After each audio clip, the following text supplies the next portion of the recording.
Hi, my name is Jesse at Trash Panda, and I currently make fully recycled discs. One of the most common questions I've received is, how does the disc fly? I've been waiting to talk about flight patterns because I changed so much in the design from the first prototype to the second, but since I have two prototypes now, I wanted to talk about the similarities and the differences, how they fly, and show you a few shots. And at the end of the video, I'll probably go see how far I can throw one. First things first, neither of these putters is very good for putting.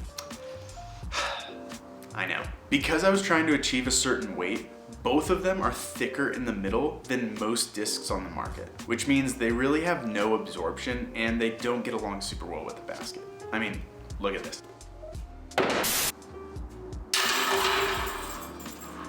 Super clunky. And honestly, that's the main reason I'm not selling them yet. So because they don't putt very well, I'm mostly going to be talking about them as throwing putters. Prototype number 1 weighs in at 196 grams. The rim is super thin and the middle is crazy thick. In other words, don't hit a tree with this thing because you might knock down the tree. As far as flight pattern is concerned, it acts like a super understable putter, which I'd attribute in large part because of the thickness and weight that it carries in the center matched with the thinness of the rim. It's kind of like an ultimate frisbee. I'd give it a solid 3 speed, a glide of 0 because of the weight, a turn of -3 or 4, and a fade of like 0. It's wild. When I throw this thing, I'm giving it as much hyzer as I can, and it's either gonna flip up to flat or it's gonna even turn some more. It is crazy to throw. Prototype number 2 weighs in at 186 grams. It's got a way thicker rim. The middle is thinner and it acts way more stable. As far as flight, I'd say it's like a stable to understable putter. Kind of like a 3-2 -1-1. With this disc, I can throw it on a little hyzer and confidently know that it's gonna flip up to flat and glide straight, fading just at the end. Here's a shot of me throwing prototype number 1, and as you can see, it's crazy understable. And then here's a shot of me throwing prototype number 2. As you can tell, I can trust it to go straight. And I think looking at them side by side, you can really see the differences. So these two discs fly very different.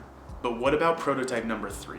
The mold for prototype 3 is currently being made, but it should act very similar to prototype number 2. I'm really not changing that much other than thinning out the middle to take off some weight and make it a little bit more flexy. So it should just be slightly more stable. My hope is that that's the case. Because of my desire to grow the sport sustainably, I really want to make sure that it's an easy disc for beginners to use. Sure, pigs and harps are awesome, and yes, I bag both, but they're not beginner friendly. So my fingers are crossed that prototype number 3 is something beginners and more experienced players can both use. With that, if you have further questions about the discs, I'd gladly answer them in the comments below, but there's really one thing left to do. It's time to go out to a field and see how far I can throw these things. All right, let's see what we can do.